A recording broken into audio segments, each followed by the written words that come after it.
Hi, everyone. My name is Alyssa Yesko. I am the certification specialist here at UAlbany. So today I'm going to be talking to you a little bit about applying for New York State teacher certification once you complete your program in information science school library. Um, so this presentation was created in November of 2023. So I realize it's now December. You guys are totally fine. But if viewed after this time, let's say a couple of months from now, if you're watching this, especially if a significant amount of time has passed since then, please check in with the PI Center to see if anything has been changed or updated. Program requirements, and especially New York State Education Department requirements are subject to change. For example, this presentation is a little bit different than even last year's presentation that I gave. You're always able to check in with the PI Center if you have any questions at all about this process. So just a New York State certification overview. You have to apply for New York State certification upon graduation. You can start the application process prior to completing your program, and I'll talk a little bit more about that in a little bit. But in order to be employed in a New York State public school in your certification area. Certificates show that you have met the degree, coursework, assessment, and experiential requirements for your profession. So in New York State, you have two types of certification. The first, which is the entry-level certification, is initial certification. Some of you may already have this in another area, but this type of certificate you receive when you complete your program, when you receive an institutional recommendation, which I'll talk about in a little bit, when you've passed all the appropriate required exams, when you complete the required workshops, and when you have fingerprint clearance. Then there's professional certification. This is the final type of certification needed in New York State. And you receive this obviously when you've met all of the requirements for initial certification and when you've also completed 3 years of paid full-time classroom teaching experience in your grade levels or content areas and your mentored experience, and then also when you receive a master's degree. So by earning your initial certification at the master's degree, you also have the master's required for professional certification. So a huge plus of completing the program the way that you did. I'll also mention for those of you who are already certified teachers, the 3 years of paid full-time classroom experience that you need for professional certification applies to all areas of certification. So if you've done your 3 years in another area that you're already certified in, then you're all set for the requirement needed for additional certifications like that as a library specialist. Okay, so first and foremost, apply for graduation. This is a really important piece, right, of completing your program. So if you are graduating this semester, apply for graduation if you have not done so already. Degree applications close on December 12th. Next, you're going to log into your Teach account. This is the website. I'm sure many of you have visited this website before. So you'll log in and then you will click apply for your certificate. That's highlighted right there. This is sort of like what that home landing page looks like on Teach. This has some information about applying for certification. Rather than skip through this, I recommend you read everything just so that you know you're doing everything correctly. And then I'll also go through some of these steps with you. So first, you're going to update your personal and education information. So you'll see you can click here to edit personal information. That's your name, your address, all of that stuff. Something that's really important is to make sure that your name matches your name on your legal ID. And especially if you're taking New York State certification exams, that the name that you provide for those exams matches exactly what is on your Teach account down to the number of spaces or any accent marks, anything like that has to be exact match. And then you'll edit your education information. So this is how this is what it looks like where you go in to enter your education information. This is just a screenshot and it's just an example of how to enter the education information. This is an example of childhood education. Obviously, you will use the correct application information from this slide. So this is the education information that you will enter for each of the categories that they ask about for your given program. So you'll enter where your program was completed. It's a master's degree in library and information science. Your graduation date would be 12/16 if you're graduating this fall. Enter the date that the program was started, when it will be completed, and the number of credits, which for this program is 36. Next, you will select the certificate. So it'll bring you back to that landing page and you'll select the certificate. Um, and you will enter information about the certificate that you are applying to. So here's the information that you will use. Use the following information to select the appropriate certificate. Library science falls under the classroom teacher area. Library science, there's only one option. It's pre-K to grade 12, all grades. You are applying as a library media specialist, and you will apply for either initial or professional, depending on what you are eligible for. If you hold professional or permanent certification in any other area, you are able to apply directly for professional. If you have the 3 years of experience in all of the other requirements for professional and you're just waiting on this master's degree, you can apply for professional. Otherwise, you will be applying for initial, especially if this is your first ever teacher certification. And then the program code is listed here, and then you'll move on. You will sign an affidavit that has questions about moral character determination and child support and click sign. You will confirm and sign the application. This is all done electronically. It's a lot of like clicking buttons. And then the last thing that you would do is make payment. But here's where you will have to pause, right? It is highly recommended, which I'll talk about on the next slide, that you do not pay for your application until you have completed your program and received your recommendation. I'm going to talk about that in just a minute. So I wanted to make it clear that you can complete all of the components of the application and have it ready to go without paying for it while you wait for your institutional recommendation. There's a link on the Teach Account homepage to pay for a certification application if you are returning to the site later. So, requesting a recommendation. The university recommendation is a separate piece. It's outside of Teach. So it's not something that you do through New York State Education Department. It's an important and necessary part of your application, and it must be requested to the university so that we have permission to access your personal information to enter it. A recommendation from your institution is not a recommendation letter. So it's not a letter stating anything personal about you or your accomplishments, but rather it's just we go in and we confirm by checking a couple of boxes that you have completed the program that you say that you completed, a New York State Education Department approved teacher preparation program. You can submit the request for us to enter a recommendation at any time. So if you are graduating in December, you can certainly do that now. If you're not graduating until a subsequent semester, I don't recommend that you do it this early, that you do it closer to the time that you're graduating. But the recommendation cannot be submitted in Teach until your degree is officially conferred. This is really important. So usually, because degree conferral is a manual process where someone has to go in and make sure that you've met all of the requirements for your degree is usually conferred about 2 to 4 weeks after grades are due. So grades are due December 15th of this year. So sometime 2 to 4 weeks after that time, you will see the degree conferral officially on your transcript. Once that's there, once it's officially been conferred, I can enter the recommendation in Teach. So what I will say is that I keep a very close eye on all of the students who have requested recommendations to see when their degree has been conferred. I keep in contact with the graduate school. They will typically let me know as soon as degree conferral is finished so that I can start to enter these recommendations.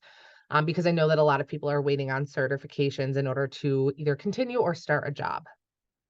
You can request your recommendation even if you don't plan to apply for certification right now. Let's say you're waiting to take an exam or you just aren't ready to apply for the certification. It's not needed yet. Whatever your reasoning is, still request the recommendation. Because if you are eligible for it, I will enter it and it will stay in your Teach account. It does not expire. It will stay there forever. And so when you do go to apply for certification, it will already be there. This is the link for applying or for requesting the recommendation. So I'll just show you what the page looks like just so that when you get there, you can know what to expect. Essentially, you are applying, requesting a recommendation for for New York State teacher certification. You would add it to the cart. You'll enter all of your information. and then the request gets sent my way, and I'm able to enter it once the degree is conferred. Um, so here's why this is also important about when this is going to be entered and why you shouldn't pay for your application just yet. So the Office of Teaching Initiatives is asking that you do not submit or pay for your application until the recommendation has been entered. Submitting your application prior to the recommendation, so submitting and paying for that application in Teach before I'm able to enter the recommendation, can result in your application being assigned the wrong pathway and potentially delay the issuance of your certificate. This is due to some updates in the Teach system on the back end of their technology side. And so for this reason, because of these changes to their system, you may or may not be asked for a program code. So if you remember a couple of slides back, I gave a program code that's specific to our UAlbany Library Science program. You may or may not be asked for this. So if you aren't asked for it, I don't want you to be alarmed. If you are applying after your recommendation has been entered, that may be an instance where you might not receive that program code question, but if the recommendation has been entered, your application should be put on the right pathway. To verify that your recommendation has been entered, go to the Teach Home. So like if I can go back, this is the home page. So everybody's sort of like home landing page looks like this. And if you click on account information, that is where you will check to see what if the recommendation has been entered. So you'll click on account information and select college recommendations and press submit, and then check for a recommendation from UAlbany in your certification area, initial and professional certification as a library media specialist.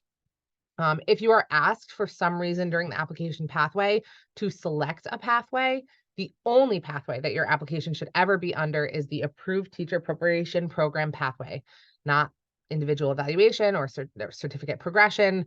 This is the one that it should be under. So just something that I like to mention, and I'm sure that your advisors have gone over this with you. There are specific additional requirements for a recommendation for library science. So typically completion of your degree allows us to enter a recommendation and Teach, but there are exceptions for this program. So students who don't have any prior teacher certifications require an additional 12 credits of education coursework, 3 in human development or social concerns in education, 3 in enhancing the learning of students with disabilities, and 6 in language acquisition, literacy, reading and writing instruction. So that's also something that I'll be checking for when I'm looking to enter your recommendation. It's not a requirement to graduate from the program, so you are still able to graduate if you don't have all these credits, but I would not be able to enter a recommendation if you don't have all of the education credits. If you do have any questions about whether you have earned these required credits, you can always reach out to Erica Shett. Something else that can be helpful is to check the status of your application. So this website, and I will send a copy of this PowerPoint to Erica to share with you all along with this recording, so that you have access to the links. This gives you information on how to check the status of your application. It can let you know what the different statuses mean. So at any given time, your application is assigned a specific status, and it will say status right here. And this will tell you what each of those different statuses mean. The view evaluation history link can also be really helpful to sort of see where your application is at, what requirements are fulfilled, which ones are unmet, all that good stuff. Oops, sorry,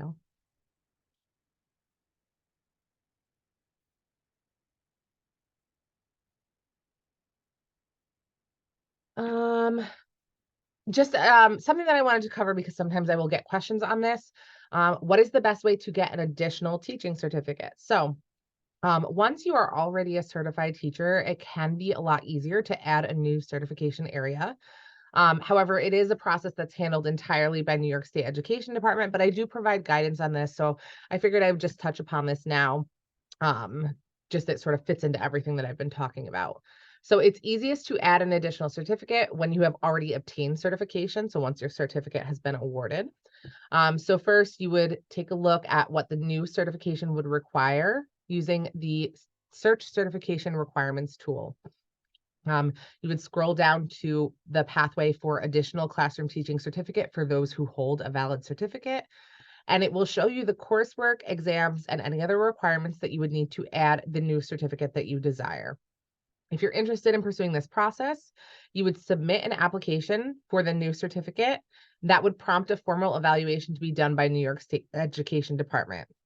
When you're applying, you do not enter a program code because for a new certification area, you would not have completed a program in that area. So you wouldn't have a program code. And then when given the option, elect to have your application reviewed by BOCES. They complete the evaluation and let you know what specific additional requirements are needed to add the certificate, coursework, exams, etc. Once you meet the additional requirements, that certification will be added. So this is what that page looks like, that search certification requirements. So you would just pull different things down from the drop-down menu to find the certification that you're interested in. So I think I have an example on the next slide. Yeah, so if you're interested in learning more about adding, let's say, childhood education, it falls under the category of classroom teacher, childhood education, and let's look at the requirements for the initial certification. When you scroll down, it is this is the pathway that I talked about, the additional classroom teaching certificate. You would need to hold a valid certificate, which after this program you very likely will. And then you would need specific coursework. So keep in mind that semester, or SH stands for semester, hour, or credit. You would need a certain number of credits in different areas. Keep in mind you might already have some of these courses completed. You would need a content specialty test, workshop, fingerprint, all that good stuff. Just sort of wanted to put this out there as something that students have reached out for help on in the past. So I just wanted to cover it here. If you have any questions about adding additional certifications, please feel free to reach out. When asking like which additional certifications are we eligible for, an already certified teacher can apply for an additional certification in pretty much any area that they like, as long as they're able to meet the requirements. Some additional certificates require practicum experiences, while others do not. So those can be a little bit trickier because you have to typically complete your practicum at a college or university. And a lot of times they don't allow you to just jump in and do that experience as a non-degree student. This is a helpful website if you do go through this process for sort of deciding on and selecting coursework to fulfill any of the unmet requirements for adding an additional certificate. If you have any questions, the Pi Center, that's where I work, is a wonderful place to ask your questions, a great place to start. I've also included my personal email there. It's the aesco@albany.edu. In case you have any questions specifically about anything that I mentioned today, I'm happy to meet with you via Zoom. But I also want to point out that sort of an abbreviated version of this PowerPoint is available on our website. So this is the Pi Center website. If you go right over here where it says apply for certification or find a program code, you will click there. And then you would click on applying on Teach Cheat Sheets. And then you would find library media, and you'll look at the one obviously after January 2018. And it will have all the information that I talked about on this PowerPoint sort of in one handy place, including information about not submitting your application in Teach until your recommendation has been entered, program code, the different information to enter for each category in the application, and just some more helpful tips. I highly recommend that if you're going to use this page, that you read the entire thing from top to bottom. Make sure that you're reading everything to make sure that you're going through the process the right way. And then there are certain things that we can't help with, right? So like if you're locked out of your Teach account or having technical issues, you have to reach out to them directly. So I have some of their contact information on this slide as well. This is information about applying for Teach, sort of like each step of the way, can be really helpful as well. So this link is also very helpful. So if you have any questions, please feel free to reach out. You have our contact information, and I'm going to send along with this recording the PowerPoint slides as well. So thank you all, and congratulations on your upcoming graduations, and let me know if you have any questions. Thanks.